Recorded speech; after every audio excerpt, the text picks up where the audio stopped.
San Pedro Nonualco es una excepción. Lo contrario sucedió en su vecino, Santiago de Nonualco, que ya de por sí presentaba grandes fincas. Este proceso hizo que estos terratenientes adquirieran más tierras. ¿Cuál es la implicación social de este proceso? Lo que sucede es que eso explica por qué en San Pedro nunca ha existido gente ni extremadamente rica ni extremadamente pobre. Todo lo contrario a la mayoría de municipios del país, donde la diferencia, es decir, entre los muy ricos y los muy pobres, es marcada. San Pedro Nonualco nunca tuvo eso.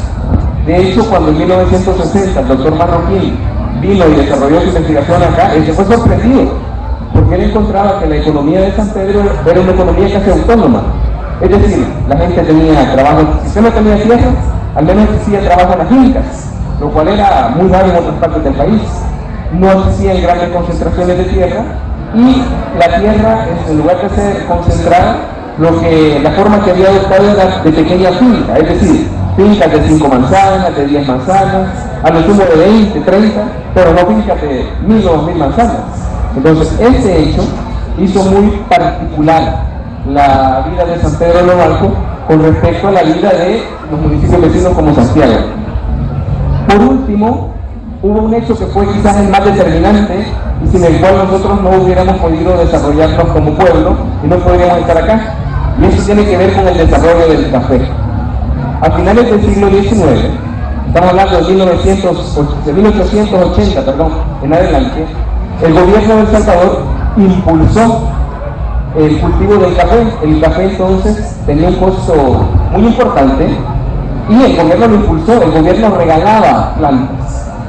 Como les decía, en estos años empezaron a privatizar las tierras que eran de la comuna. Uno de los requisitos era, yo le doy 5 manzanas, y eso lo encontramos en los libros de la alcaldía, yo le doy 5 manzanas a fulanito de tal, con la condición de que me siembre 1000 arbustos de café, y yo le doy los arbustos de café. Es decir, hubo toda una política, se impulsó una política nacional y municipal para el fomento del cultivo del café. Eso es muy importante. ¿Por qué? Porque en la mayor parte del terreno de Santiago y de San Juan, el café no producía como lo produce en San Pedro. Y en ninguna otra parte del departamento, el café significó tanto para su desarrollo como en San Pedro. Un dato interesante en este sentido es que San Pedro Nonualco obtiene su título de ciudad en 1912, y cuando lo obtiene también obtiene a la par su título de cabecera de distrito, es decir, se le da el nombramiento no solo de ciudad, sino que se le encarga un distrito. En 1920 se mandó sacar una lista de las personas más ricas de San Pedro Nonualco. En ese entonces la administración de rentas estaba solicitando esto para cobrar los impuestos sobre la renta y pedía una nómina de las personas que tuvieran ingresos anuales mayores de 2000 pesos. Si quieren tener una equivalencia y una idea de qué significa, estaba pidiendo una lista de personas que ganaran, para ponerlo en nuestro tiempo, que ganara $200,000 al año. O sea, estamos hablando de gente con plata. San Pedro Nonualco remitió entonces una lista de 35 personas que tenían esos ingresos. Es decir, era gente que tenía unos ingresos muy importantes, y lo interesante es que nos dice el documento, a la par de enumerarnos quiénes eran, nos dice que la mayoría de ellos habían obtenido esa riqueza producto del café. Es decir, el café ayudó a que San Pedro Nonualco despegara. En 1915 hay un documento que dice que San Pedro Nonualco era una de las regiones más ricas del país. Había una élite, la cual vivía en el centro, por supuesto, una élite culta y refinada que había progresado precisamente en cursos del café. Lo que quiero dejar claro es de que hay ciertos procesos, lo de la privatización de las tierras, por ejemplo, que no permitió que aquí hubiera grandes extensiones, el hecho de apostarle al cultivo del café.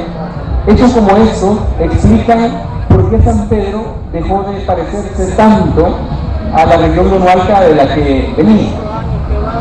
Entonces San Pedro se diferencia totalmente y se vuelve un lugar rico. Ahora bien, San Pedro Nonualco, decíamos anteriormente, la primera referencia que tenemos concreta al municipio es de 1740. ahí se dice que San Pedro era un municipio, información general. En 1759 tenemos los ejidos, lo que significa, como ya les he dicho, de que había al menos 500 pobladores, había un cabildo y había un templo, es decir, San Pedro era un lugar importante. En 1858 hay un informe que incluso lo describe como era San Pedro Nonualco. Dice este informe: San Pedro Nonualco es una ciudad agrícola, es decir, su patrimonio era el cultivo, principalmente maíz, subsistencia. Interesante, señala también la existencia del añil. El añil fue el producto que anteriormente al café había dado riqueza a todo el país. Y en el caso de San Pedro, en el archivo de la municipalidad encontramos documentos, por ejemplo, donde no recuerdo el nombre concreto de la persona. Esta persona está pidiendo tierra a la alcaldía, le está diciendo que le dé tierra con la intención de hacer un obraje de añil. Es decir, esto nos confirma de que se cultivaba el añil y se procesaba acá en el municipio. La zona preferida para el cultivo del añil era lo que conocemos como, ahora conocemos como San Ramón, que en aquel entonces se llamaba Zacatal Grande. Entonces San Pedro Nonualco era una comunidad agrícola, nos dice este informe de 1858, con una sola calle. San Pedro Nonualco en 1858 tenía una sola calle, tenía una alcaldía, tenía 668 casas, de las cuales, esto es un dato interesante para que nos hagamos una idea, de las 668 casas que San Pedro Nonualco tenía, solamente 14, entre ellas la iglesia y el cabildo, tenían techo de teja. Es decir, que la gran mayoría de las casas de San Pedro tenían techo de paja. Para que nos hagamos una idea de cómo era San Pedro Nonualco en aquel entonces. En 1875, según alguna información, San Pedro obtiene su título de villa. Al consultar la documentación que hay en la alcaldía municipal de esta fecha, no se encuentra ninguna referencia a ese hecho, lo cual es extraño porque era algo importante que tuvo que haber quedado reflejado. Sin embargo, en 1875 el único cambio que hubo en San Pedro, si es que aceptamos en esa fecha, fue cuando se le dio su título de villa, fue que se mandó construir una plaza de hilanderas, es decir, una plaza, se mandó construir un galerón para que hubieran personas vendiendo, es decir, se empezó a construir el primer mercado, si se quiere llamar así. Ese fue el único cambio que hubo en San Pedro en 1875 al convertirse en villa. San Pedro seguía progresando. En 1888, y tenemos el contrato original que se hizo en 1888 para la construcción del templo parroquial. El templo parroquial que precedía, bueno, después que se nos cayó en realidad, ese templo comenzó a ser construido en 1888 por un costo de 800 pesos. Eso fue lo que costó. Incluso tenemos los recibos de compra. Tenemos que se mandó a traer cal de la herradura, que se mandó a comprar piedra de acá de Tepeticán. Es decir, conocemos todo eso. Conocemos todos los detalles porque están documentados. Un dato interesante de la construcción de este templo es que se lo mandó construir, y se lo mandó construir con lujo, con mucho lujo. Este no es un templo pequeño, en absoluto. La mayoría de templos que datan de esta fecha son templos muy pequeños. En el caso de San Pedro tenemos un templo muy grande que terminó de ser construido en 1900. Y para que tengan una idea de lo rico que era en aquel entonces la sociedad de San Pedro Nonualco, el templo termina de ser construido en 1900 y en 1901 se les ocurrió a los que lo habían construido de que era muy pequeño y que había que ampliarlo. Se ampliaron 14 varas más. Es decir, un templo recién construido se le demuele la fachada para ampliarle un poco más. Vean cómo era de importante. En 1890 la comunidad de San Pedro Nonualco seguía progresando y la municipalidad emitía ordenanzas.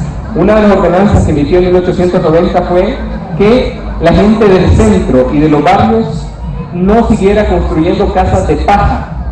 Vean cómo la intención de la municipalidad de querer cambiar el aspecto.